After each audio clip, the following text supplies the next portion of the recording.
In the game of poker, it's nice when the suits match, and even a wimpy pair can beat a handful of random cards. It's not just the narrative, but also the words and the sounds of those words that get stolen by the machine's media. So today's video is titled Who Named? Glitch Science and the Event Horizon, which features pretty spring flowers during this month of May. Today we are going to deplatform all bots through our discussion of the name Who, as in Who Hub Humanitarian Software. Everything we engineer at Cavetronics R&D often carries great significance even as subtle energies. Words are great weights and measures, like the palm branches used in Egypt for timing and the Who Hub logo. Let's begin with one of the teachings from Baal Shem Tov. Never seek to imitate the spiritual path of another. If you try to do so, not only will you fail in fulfilling your own path, but you will not do as well in the task meant for your neighbor. Taken from the Hebrew alphabet, A Mystical Journey by Edward Hoffman.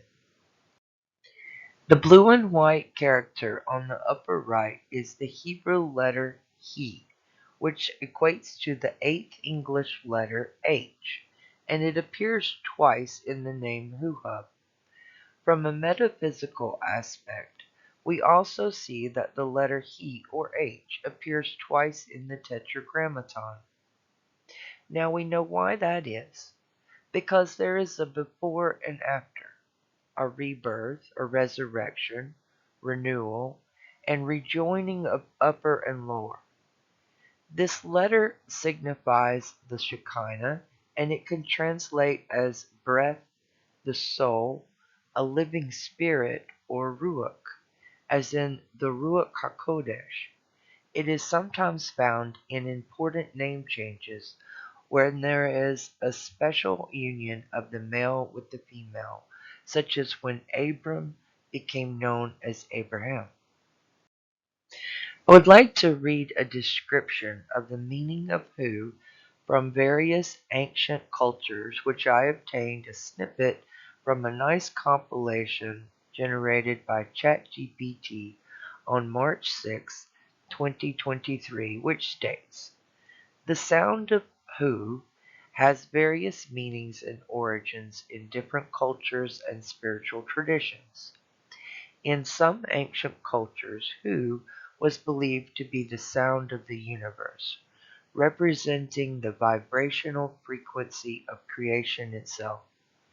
In ancient Egypt, Who was associated with the god of the spoken word, thought, who is believed to have used the power of language to create the universe.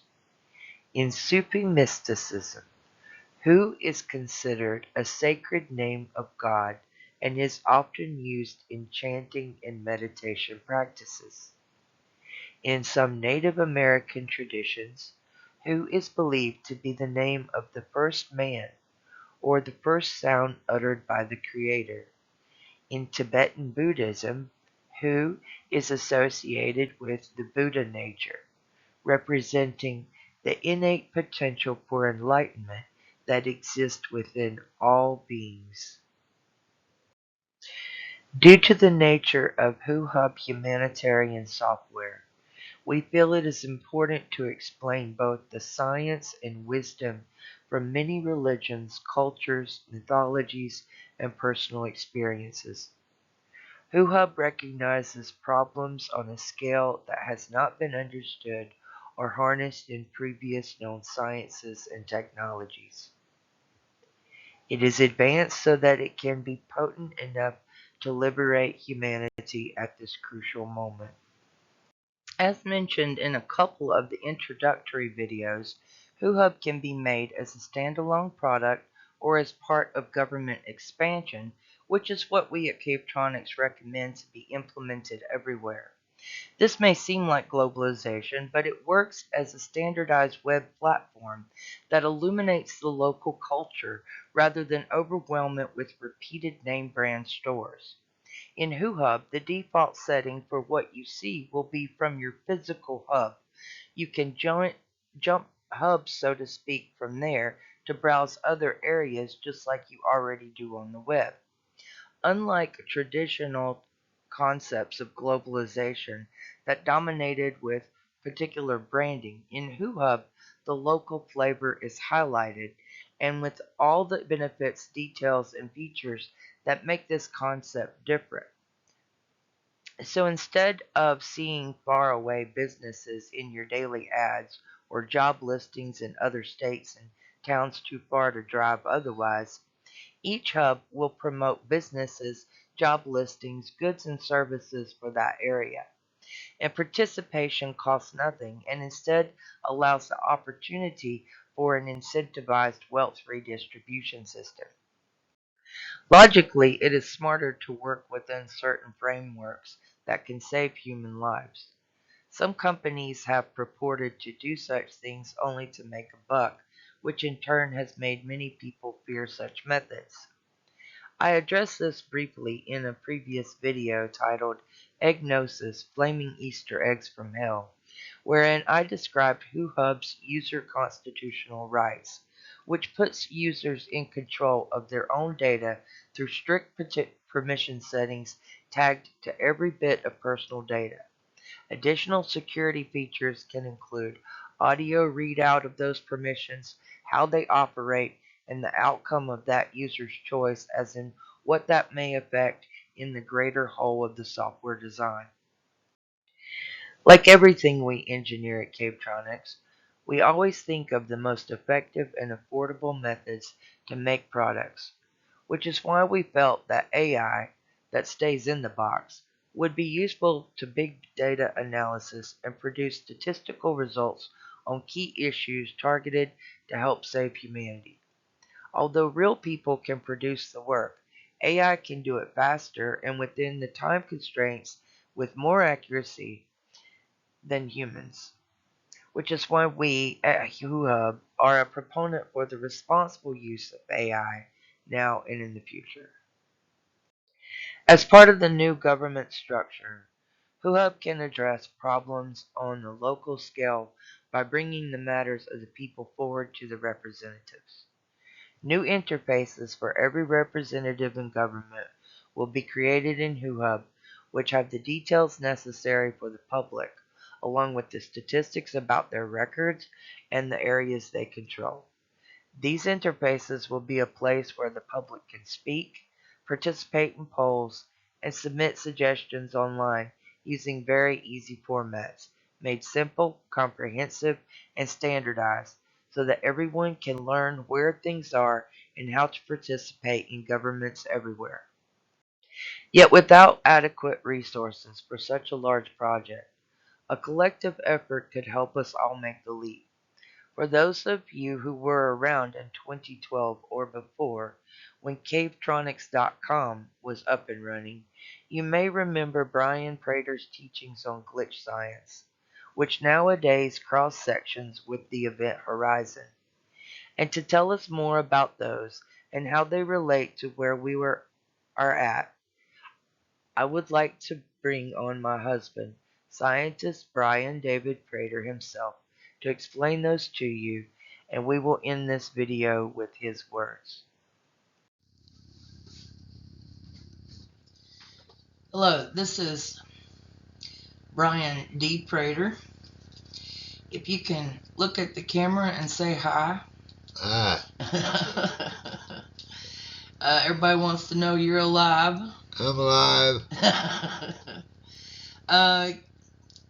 Since we're talking about glitch science and the event horizon in this one, I'd like for you to start with the question, can you describe glitch science, please, in your own words? Glitch science is similar to a spike within a system or a brief momentary pause within a system will glitch the whole system, which will change the functions of the processes at the system. was in control of.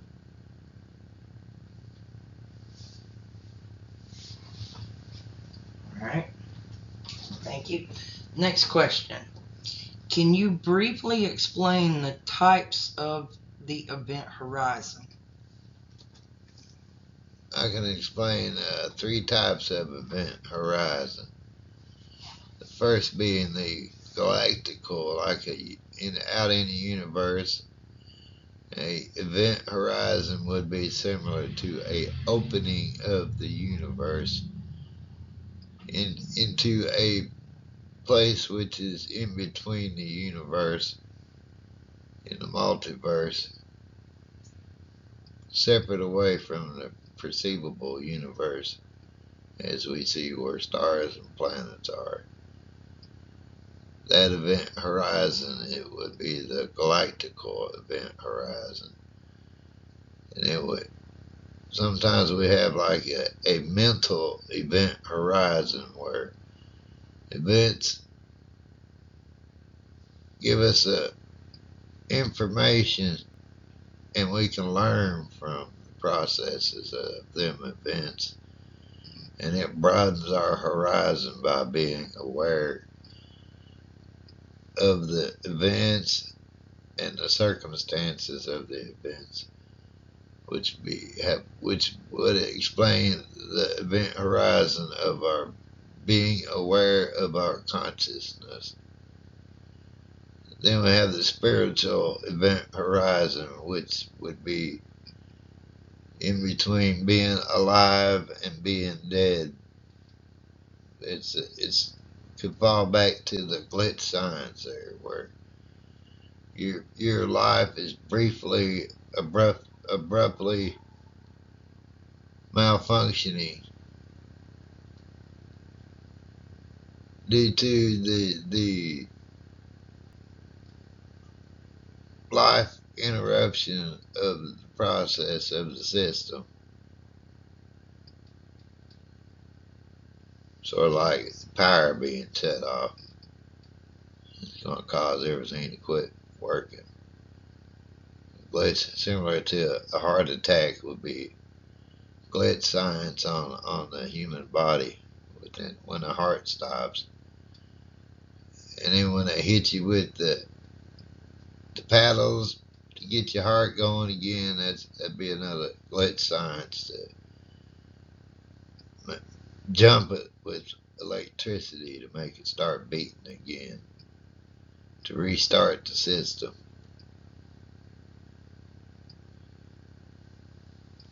Thank you. That's excellent. I got one more question. Okay. And it ties in with what you were just saying. Okay. Would you say that to experience the event horizon would be like being in 2 or more places at once? And you had just mentioned something like that. So yes, in the instances that I mentioned, that is all of the instances in different states of events. And just so they can see us both in the same camera shot, here I am. All right, and I'm not a bot. I'm not a holograph. I'm real, people. and do you know what day and date it is off the top of your head? Off the top of my head, I have a hard time because I've been in a lot of event horizons. I think it is like Tuesday. Is it Tuesday? I believe it's Tuesday. Yep. Okay. Do you know the date? Not offhand because I have a problem with Do you know the time. month? This is the 5th month. Yeah, which is it's hard for me. I have to keep all sciences in my head. right. It's hard for me to keep track of time. I've been through a lot of time event horizons, so I have no idea. Well, we've been experiencing it heavy here, and it's May 9th, 2023. All right, that's all. And do you have anything you'd like to add? Yeah, I'd like to add, if you would want to change some events in your life, then you're going to have to start where the events are perceived, which would be in your mind. And you be aware of these spikes and system slowdowns or failures. Mostly be aware of the events that trigger your mind's perception